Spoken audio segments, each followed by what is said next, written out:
Washington, this is VOA News.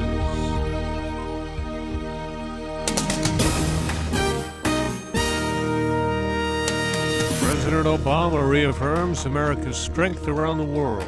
Ukrainian National Guard battles with separatists in Luhansk. I'm Ray Kouguell reporting from Washington. President Obama says that American isolationism is not an option, but that not every problem has a military solution.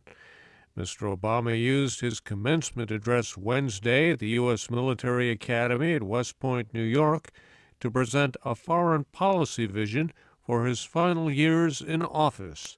White House correspondent Luis Ramirez reports. The president used a commencement address at this year's U.S. Military Academy graduation to defend his foreign policy. Mr. Obama said terrorism remains the biggest direct threat to the United States. I believe that a world of greater freedom and tolerance is not only a moral imperative, it also helps to keep us safe. President Obama said the United States will continue drone strikes against terrorists when necessary to protect U.S. interests, but only when there is a near certainty that no civilians are harmed. Mr. Obama said he would work to boost support for Syrian opposition groups and for efforts to support Iraq, Jordan, Lebanon, and Turkey, which have been hosting refugees and confronting terrorists working across Syria's borders. Luis Ramirez, VOA News at the White House. Afghan President Hamid Karzai is welcoming President Obama's decision to pull all American troops from Afghanistan by the end of 2016.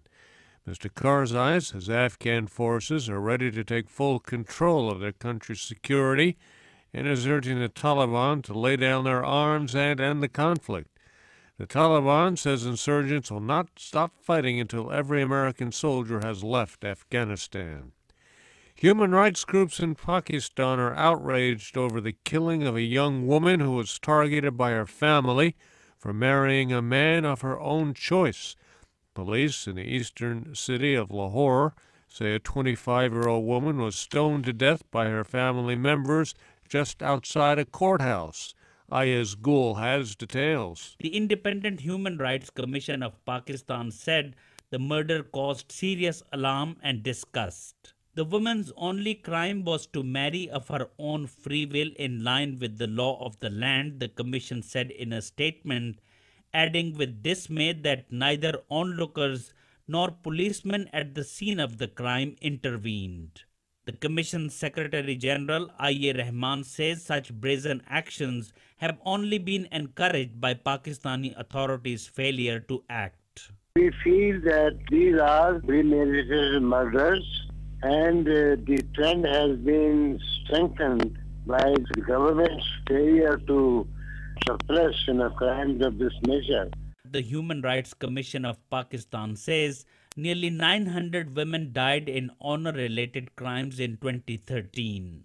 Ayaz Gul for VOA News, Islamabad. Pro-Russian separatists and Ukrainian government forces battled Wednesday in the eastern city of Luhansk. Ukraine's Interior Ministry says the fighting broke out when separatist fighters tried to overrun a Ukrainian National Guard unit. The ministry says there were losses on both sides. Russian President Vladimir Putin will travel to Paris next week to discuss the situation in Ukraine with French President François Hollande. Early results in Egypt's presidential election show former Army Chief Abdel Fattah el-Sisi heading for an overwhelming win with about 93% of the vote. The only other candidate, leftist politician Hamdin Sabahi, has around 3%. Final official results are expected next week.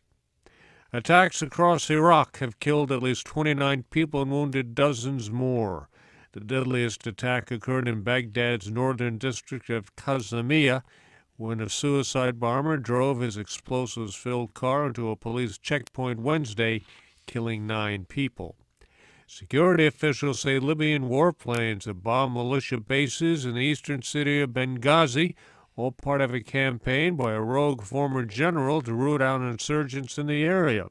Forces loyal to former General Khalifa Haftar launched 2 airstrikes Wednesday, hitting the February 17th Martyrs Brigade compound west of the city. No casualties were reported. Renowned American poet, author, and rights activist Maya Angelou has died at the age of 86. The author of the celebrated 1969 autobiography, I Know Why the Caged Bird Sings, died in Winston-Salem, North Carolina. Born in St. Louis, Missouri, she spent much of her childhood in Arkansas. After being sexually assaulted as a child, she stopped speaking for 5 years. Maya Angelou worked at many jobs as a waitress, cook, and streetcar conductor to support herself, but never lost her passion for the arts, studying music, drama, and dance. I'm Ray Kouguell, VOA News.